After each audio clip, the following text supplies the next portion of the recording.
Um, what majority of people don't know, they think voting is just a simple process. And in most of the cases, youth never understood the true meaning of voting. If you go back to 1963 when Kenya was gaining independence, we never had many things in place. And for you to gain that independence, they had to make some sacrifices. And our forefathers had to fight the colonial government using good weapons. You know about the Mau Mau, the Kabirondo. All these were used to fight the colonial government so that we can remain independent. That independence during then was about the colonial rule. But now we need another independence, of which the only weapon we have to fight so that we can gain that independence is the vote. Kama hautachukua kura, then unataka kubaki kuwa mtumwa. This is what it means. For you to put the right government in place, like now people are crying. What about the price of fuel? We had legislatures in parliament. They passed some laws regarding taxes which are not necessary. Like you are taxing, if you have to take you through how they are taxing petroleum products, it's tax after tax after tax after tax because of the simple laws which are passed in the National Assembly. So sahi Wakenya wamekuwa watumwa because of this tax. We have to pay over 120 for petrol, which is landing here at around 60 shillings. So without this bad leadership in parliament, we are sure we can be buying petrol very cheap. So we are under that rule. Now, what is the way out? How do we change that so that we get the best we want? Like, you have a good leader, you know, he can give you good policies, he can give you good government. Now, the only method you have and the only weapon you have to change that, if you want prices of fuel to drop, it is your vote which will speak for you. If you want anything good in this country to happen, it is your vote which will speak for you. And where do you get this vote? Voter registration is ongoing now at several polling stations, at Huduma centers. These are places you can just walk freely, go and buy this strong and powerful firearm. Put it in your pocket. Then tell the leaders, we are now watching you. I have the voter's card. Let's meet at the ballot come 2022 so that I show you what the power of my vote can do for me. So youths who have not voted and youths who have ID, women who think voting is not part of their daily life, you may choose not to vote, yes, but choosing not to vote means voting the bad government. So now, once they have chosen not to vote, when I'll be buying fuel at 150 because of the bad leadership, you who did not vote will also be buying it at the same price. While if you would have assisted me to vote in the right person, and our voices would have been combined to become a big voice, it means if I go to parliament or if you go to parliament, you have someone to speak for you on your behalf, like what our constitution says. All the sovereign powers belongs to we, the people. Now we can just dedicate it or delegate it to a certain person to act on our behalf.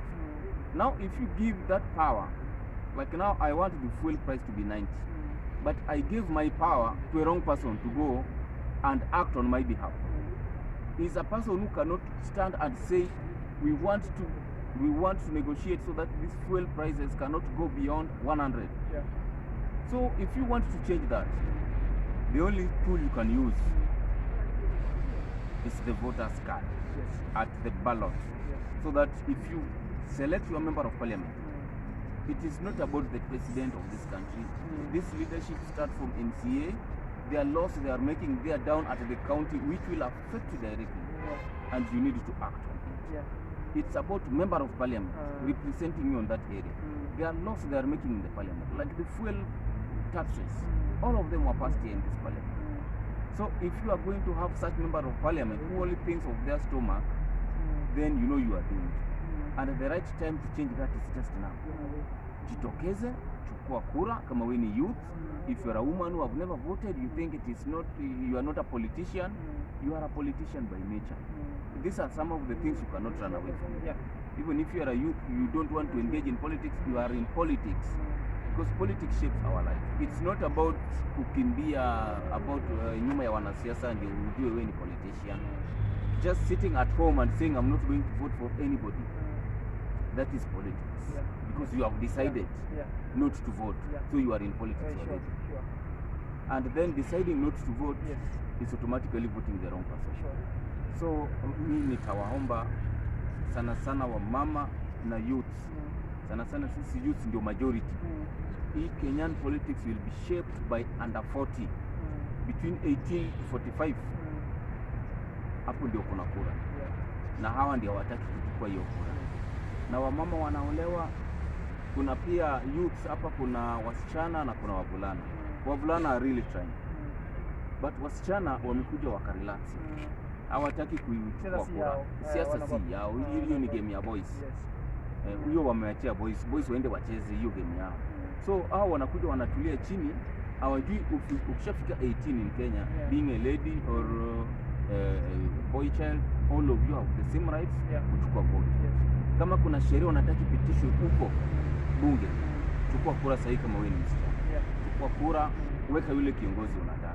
Ukishamweka akienda huko, ukiona afanye ile kitu ulikuwa umemchagua hapo, you have the right to call him back. Mwambie we elected you in this constituency to do 1, 2, 3, 4.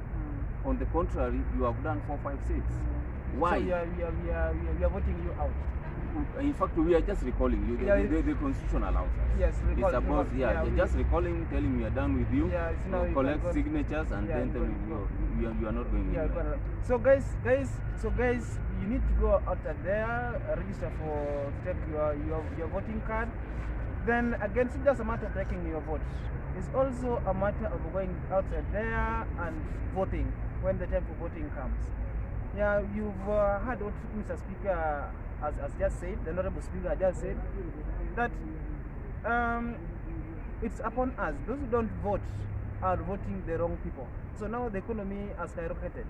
And we've seen that fuel prices and other commodity prices are going up.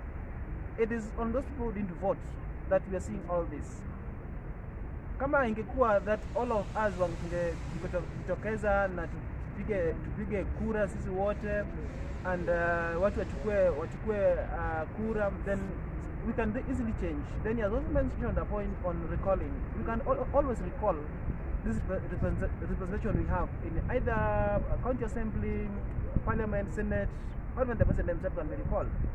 So let us go out there and register as voters. Even if you're not an active politician, go there and take your vote so that we wait for 2022 to do our election. And again, to primaries, start the primaries, then we go from now to general election.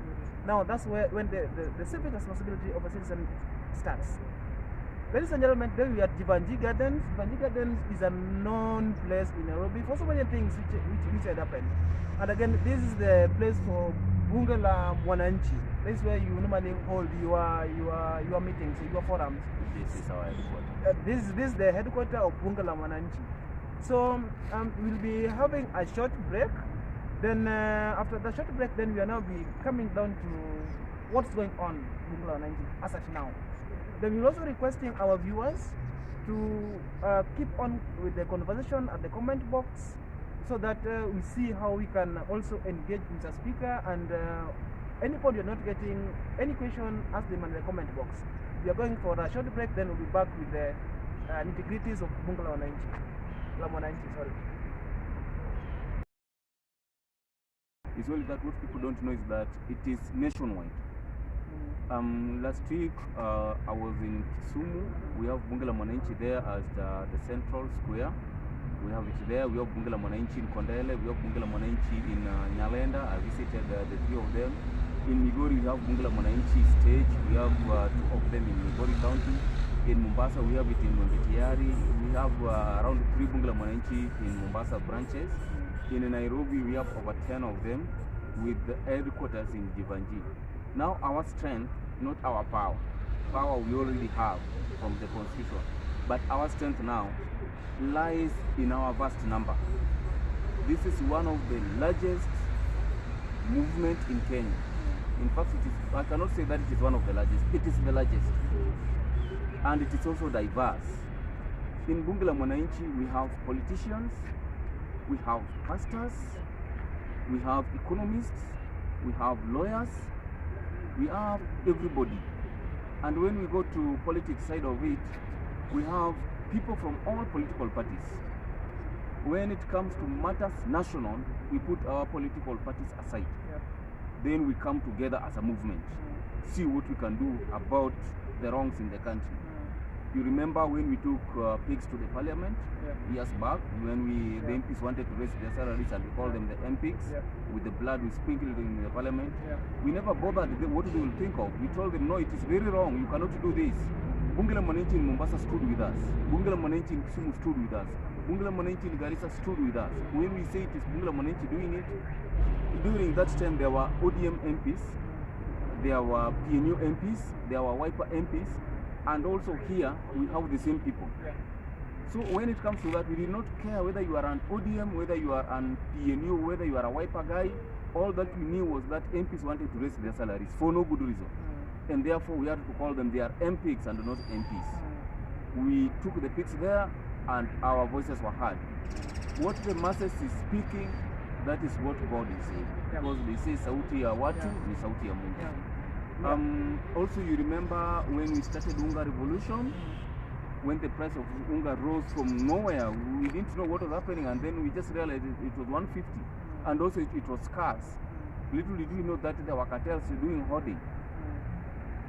That time now we took an initiative and started Unga revolution. The prices dropped and government introduced subsidies, because without that Wananchi would have suffered. And we as Bunge la Mwananchi, we are the only movement which can be reached freely.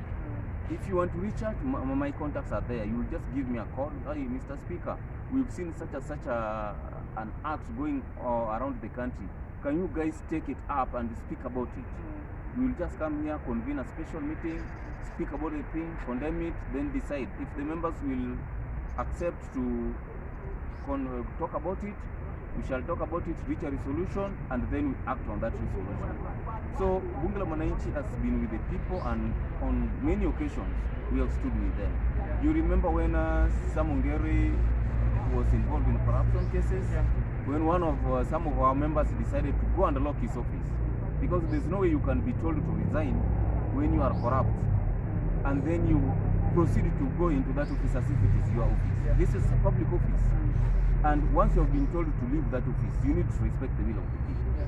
We took that initiative. We went there until the matter was resolved. Then members were told, this has been put in place, this has been put in place, so we will request you maybe to now relent on this, leave it to one of two authorities, we are acting on it. And the matter was resolved. Okay, this one I was asking where you draw your powers from.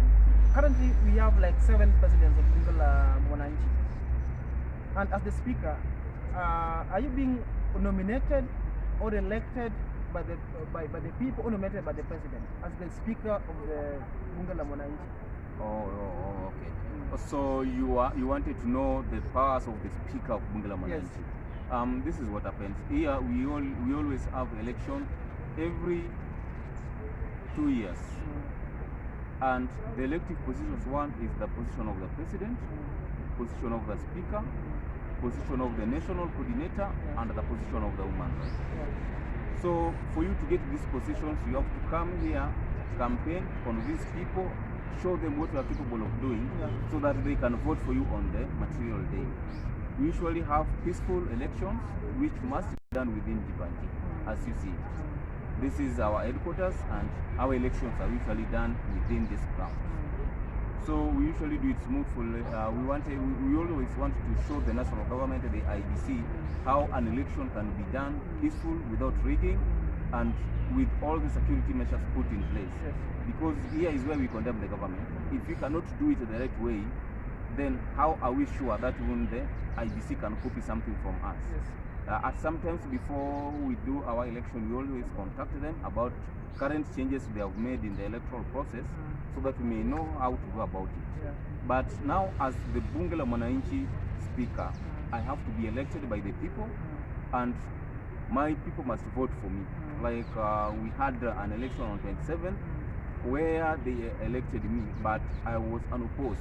After selling my manifesto to the people, telling them what I want to do for the Bunge, and seeing my previous engagement with the Bunge, they decided to give me this thing unopposed. Everybody wanted to buy. Came up and said, Ms. Alvin, I think you are qualified for this post, though I also was qualified, but I will now step down for you. Please, can you take Bunge for the next 2 years, and then we go. So, and then when you talk of 7 presidents in Bunge la Mwananchi, that is something I would dispute, because as it stands, Bunge does not have 7 presidents. Yeah, you see, we have several Bunge la Mwananchi, as I had told you. In Nairobi, we have around 18 or 20 of them. We have Bunge la Mwananchi in Jacaranda, we have Bunge la Mwananchi in Kangemi, we have Bunge la Mwananchi in Landimawe. Within the CBD, we used to have 3, now we are reduced to 2. But Jivanji is the headquarter of all Bunge la Mwananchi.